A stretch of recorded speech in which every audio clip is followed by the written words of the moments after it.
Hi everyone, I think this is going to be my most exciting video of the year because in this video I am going to be reading my most anticipated releases of the year. Yay!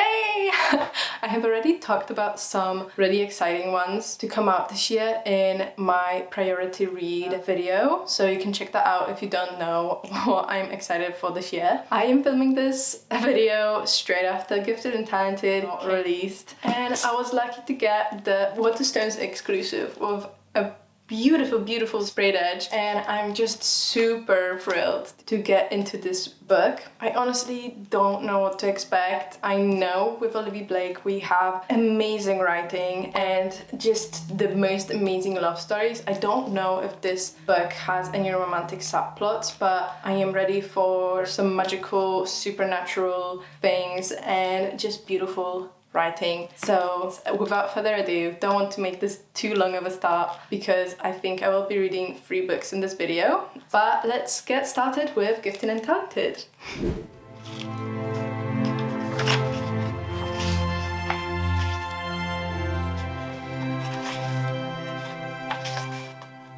If you followed me for a while, you know I am taking off my dust jacket to read because I just cannot with the overwhelming sensation of this sliding on my book, and also the sound it makes. It's very squeaky, so I will be reading it without the dust jacket, obviously.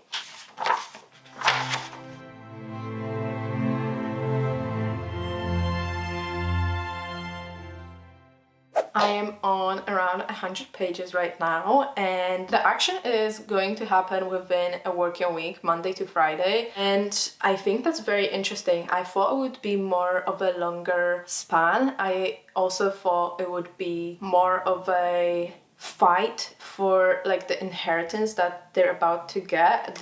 We haven't gotten to that point yet. They have just found out that their father died, and we just saw all of their reactions, and so far we've just been following them, but just finding out more about them, who they are, what they do, how they work. So Meredith is a CEO of some kind of company that claims to make your depression go away, make you happy, that kind of thing. Oh, each have some kind of magical power. Meredith's power is some type of control of emotions. We haven't gone into the powers very deeply yet. Arthur is a congressman, but he's kind of a failing congressman and has some interesting extracurriculars, if I can say that. And his power is more of a electricity adjacent control. And the character I got most attached to is Eilith. She's just so adorable but sad and just like so cute. I don't know. She was a previous prima ballerina, but she has suffered some kind of injury and she is no longer a ballerina. She just has that sad, soft aura about her. I'm so attached to her. She's so relatable, and her power is, I think, the most unique but also the most creepy. She describes it as having a sort of demon within her that she can ask to do some wishes on her behalf, but when she wishes something into the universe, it also brings about a lot of devastation. Except for Meredith, they don't seem to know how to control their abilities. So I'm interested to see if that's going to develop in this book or not, if they're going to try to suppress them. But yeah, this book is definitely not as much of a fantastical read. It's definitely much more of a literary fiction.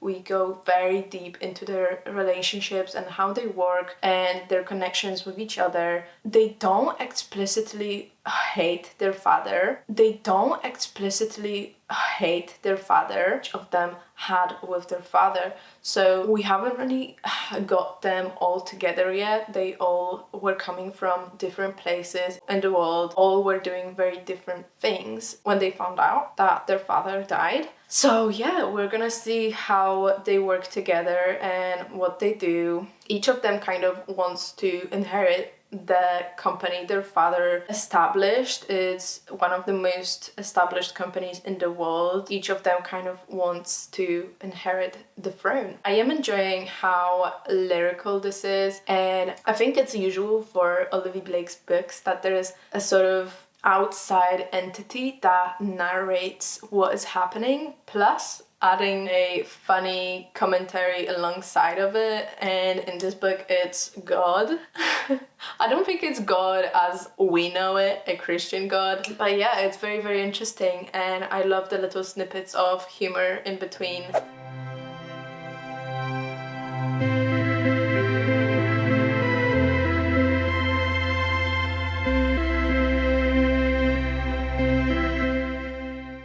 I've been reading this book for a couple of days, and I gotta say I haven't found myself picking it up as much as I thought I would. I thought I was going to be into it right from the beginning because I just thought the whole concept of it was so interesting, but I think the writing and the whole like vibe of the book is just not what I was expecting. I was definitely expecting more of a straightforward rivalry between the characters, and also thought it was going to be much more magical than it is. I don't mind it now. I think I'm finally getting into it. I am now 50% in, halfway through, and I am now definitely much more into it, which I'm grateful for. I think the first 2 days I didn't really pick it up at all because nothing was really happening. We were definitely delving into the characters very deeply, and that is very standard for Olivie Blake. And honestly, I don't know what I was expecting because all her books are very nuanced, and this one is just as nuanced as all of her other books. But the action picked up around 150, 200 pages in.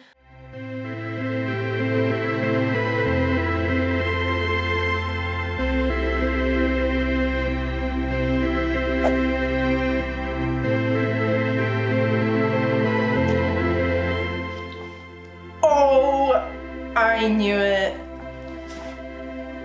Oh! Oh.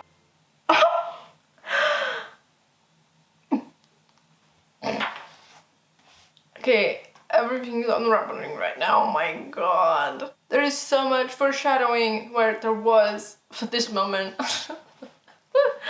Oh my god. Bro! Ooh! Okay, so yesterday when you saw me reacting to whatever chapter that was, and I said everything was going down, it was going down, but it all happened in like the span of a chapter, and then afterwards we were dealing with like the aftermath and nothing else crazy happened. And I really thought the last 100 pages was where the madness and craziness is going to come out, but it wasn't. It was just how the rest of the book was, really. I think I'm going to give this book 4 stars. Definitely liked it. I think my expectations weren't met. This was so much more of a character study than I was expecting, and it's still very great. It goes so deep into familial relations, especially how each sibling had the relationship with their father, how they had different upbringings and how that affected them and their own relationships. This book felt like if Sally Rooney wrote a fantastical book. It definitely was super focused on just the characters and what they thought and they felt, and yes, it was very, very lyrical as well, very descriptive, and that's why it was super long. I do feel like this book is just a tiny bit too long for my own liking. There's not that much happening. It's very much internal.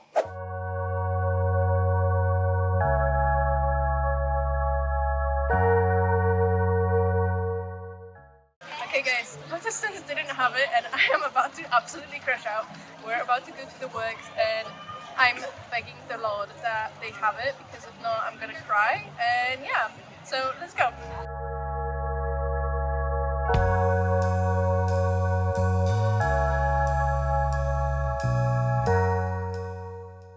Guys, I can't express how happy I am that I was able to get this. I did have a bit of a meltdown yesterday when I couldn't find it in Waterstones. It's now 16th, so it's the day after the release day. I really was about to flip out. Unfortunately, I did get my period today, so here's my water bottle. It's rough, guys. It's very rough. I did think I was dying. That's just how life is. I am in somewhat of a less intense pain right now, and so I'm ready to finally dive in. I can't believe I couldn't read it yesterday, and I've been buzzing to read this all morning, but I just couldn't. I was just in so much pain. Yeah, but can we appreciate how beautiful this edition is? I don't know if the camera is going to pick up on this, but like it has holographic galaxy and moon all over it, and this sprayed edge. It's just so pretty. But yeah, let's just start this. I can't wait. Okay, we are starting with Rosabelle. We know nothing about it. Also, I'm really happy that this book is YA. Gifted and Talented was a bit hard to read. It was very dense, it was very lyrical, very descriptive. And so this is a book that has 350 pages and it has a lot of gaps as well, and just bigger writing as well. So it's gonna be easier to read.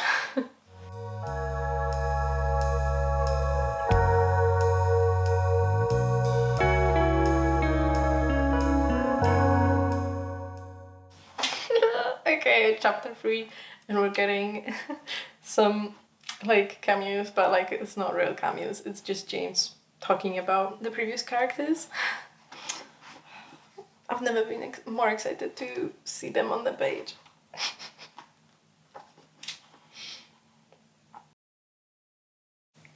Okay, so James in this book is like, I think this is very standard for any like spin-off series of a bigger series where it's a fantasy, and in the previous series there was a child of some sort and they had to be taken care of because obviously they're not as like grown up as the other characters, and in the spin-off series they're all grown up. They're mad that they're treated like a baby still, because obviously the other characters are still gonna see them as the youngest because they're the youngest, and they're mad that they're being treated like a baby, so they put themselves in danger and try to prove to everyone that they are capable of fighting and being smart. I feel like we saw that in The Stolen Heir from The Cruel Prince, and also if you read The Darkest Minds in the spin-off, The Darkest Legacy. It is predictable, but yeah, it makes sense, to be honest, so.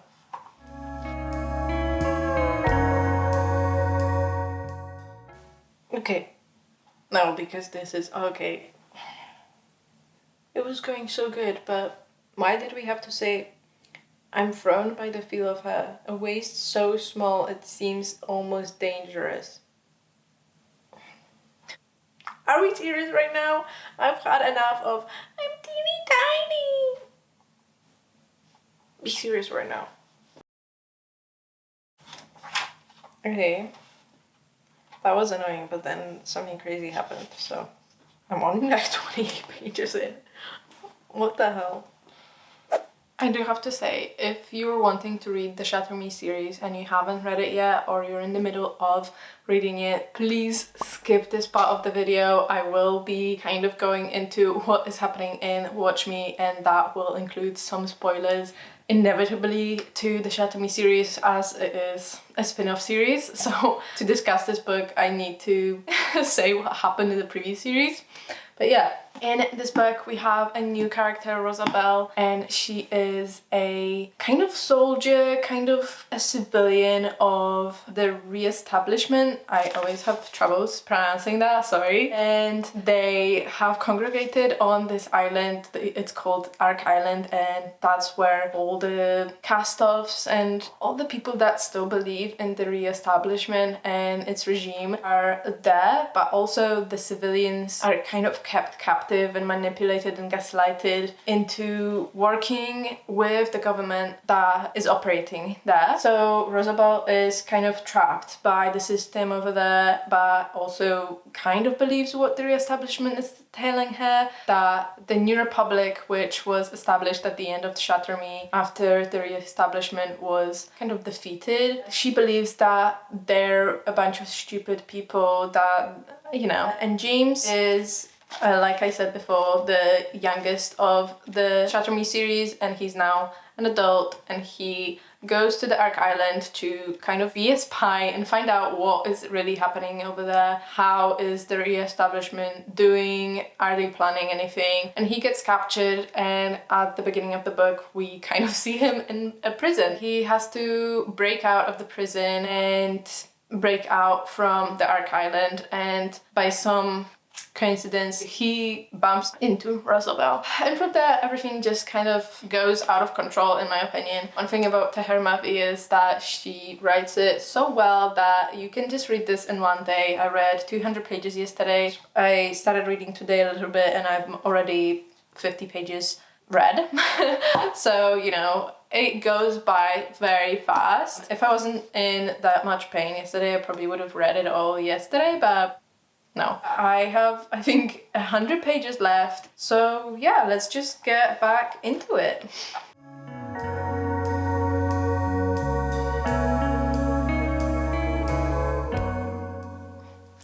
I am loving all the cameos. The characters are mostly the same as the previous series. Obviously they're all grown up, like they're in their 30s, so obviously they act more adult, but there's still the same soul in there, and it's just so nice to come back to that.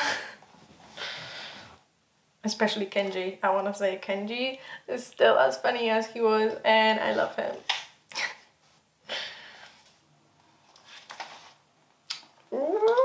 It's getting good. I mean, it's the last 20 pages, so I feel like Tehereh Mafi always does this in her books. The last like 50 pages are just so action-packed, and everything freaking happens in the last 50 pages.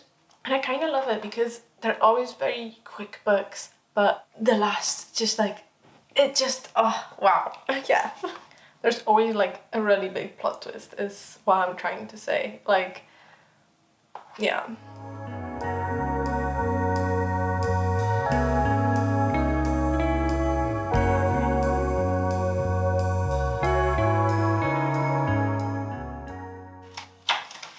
Okay.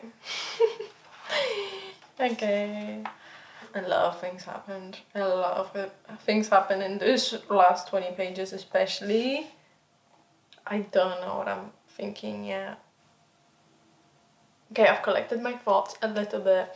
I have quite a lot of them in my head, but I'll try to stay concise. First of all, I do think this is not as good as the Tehereh Mafi series, but I will keep reading. The ending really surprised me, and I think the dynamic between the characters developed throughout the book really nicely. I think Tehereh Mafi cannot be replicated, and that's what really is stopping me from totally loving this book. But I do think that the enemies in this book are just not as well done as in the previous series. Obviously, Juliet and Warner, they just had something very real and unexpected and unique. Everything that was happening in 2010s, every book, dystopian book, it was just new, and it just wasn't really done before, or it wasn't as popular. Enemies to lovers is very popular nowadays, and it's just hard to stand out, and it's hard to sell enemies to lovers without really like spoiling that they're gonna be lovers, which that's what really drew me to the Tehereh Mafi series. I didn't know that Juliet and Warner are gonna end up together, obviously, and I think that's why I really liked it. That it was just surprising that they went from absolutely hating each other to being the most perfect, devoted people to each other, and it was just amazing. I just can't describe how good that was. And in this book, they have kind of that dynamic of I hate you, but I find you attractive, and I really find that a little bit weird. If you hate each other, you wouldn't find each other attractive.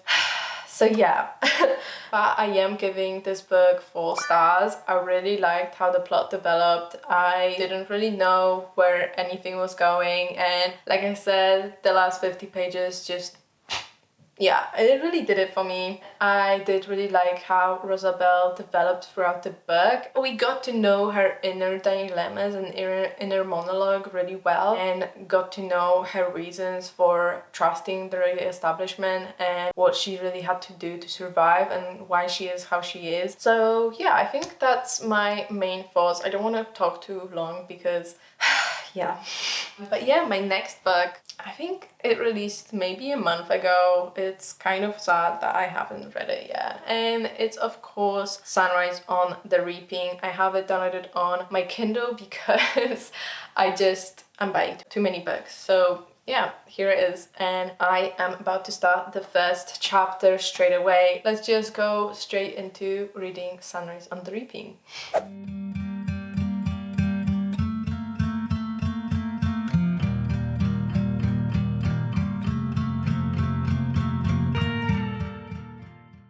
Not even 10 pages in, and it's kind of crazy how many parallels there is between Haymitch and Katniss. Well, just like small things, but like it's very interesting. And I remember people saying that Haymitch didn't like Katniss because he saw too much of himself in her, which now kind of starts to make sense, you know?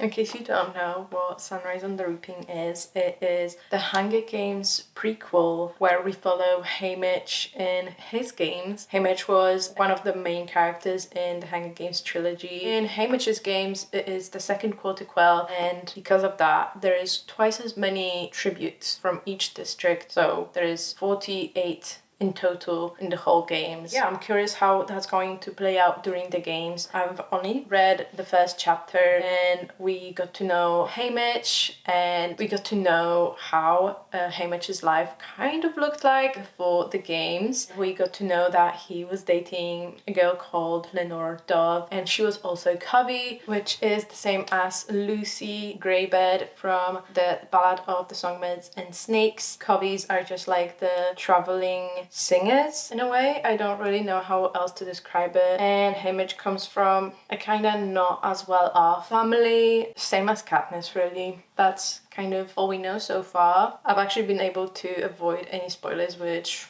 I'm amazed at. But yeah, I remember when I was a kid, my brother actually read the trilogy before me. He was older than me, so my parents allowed him to read the books and also watch the movies when they first came out. I was too young to watch it, as I remember when they were watching it at home, I had to go upstairs and play some games on the computer so I wouldn't see anything. It makes sense. It makes sense to me because that movie was crazy, and the books as well. But yeah, it just made me kind of reminisce about that, how I grew up on the Hunger Games and how really it was my brother that started it all.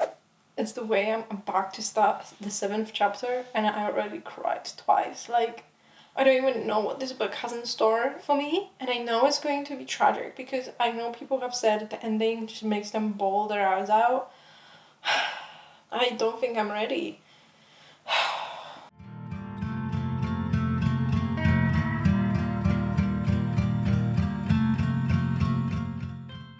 I gotta say, I'm absolutely loving all the appearances of the people that have been in the previous books.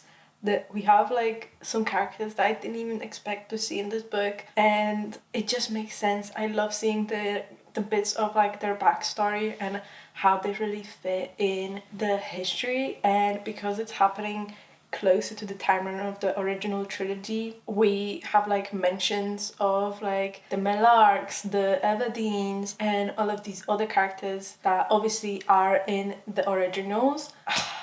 It really hits, and it's like I get really happy when they appear and when they like talk and help each other, and wow.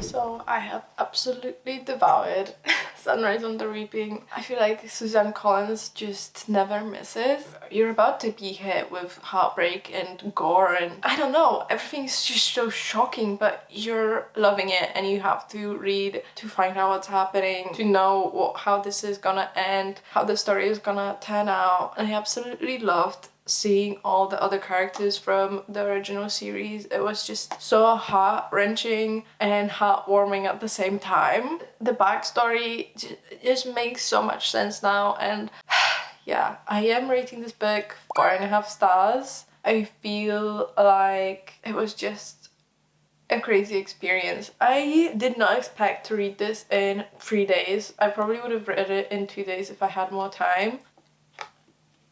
Of course, nothing is going to beat the original series. I will always have a soft spot for it, and now I kind of feel like I want to reread it, so maybe I will. I do have to say, when you set yourself high expectations for a book, obviously they're never gonna live up to them, so I feel like there's always that tiny bit of disappointment when you read them, especially when you've been waiting for them for however long. For example, for the Shatter Me spin-off series, I waited for however long. I don't know when I first read the series, but it was probably like 2017 that I finished it. So I've been waiting since then to hear the rest of the story or anything else about the characters. I really didn't expect there to be a spin-off series, but like, it's been a series that I loved for so long that I definitely did set very, very high expectations for Watch Me. And I think with Gifted and Talented, I was expecting more, even though I still liked it. It's just like, when you're anticipating something, you have high expectations and they're not always going to reach it. I feel like Sunrise on the Reaping definitely reached my expectation the most, but also I did hear some mixed reviews. Don't know how that's possible, because I thought Sunrise on the Reaping was just phenomenal, and I think my expectations went down a little bit, just a tiny bit, and that's why I ended up loving it. But yeah, thank you so much for watching, guys. Don't forget to leave a like and subscribe down below, and I'll see you in the next one. Bye!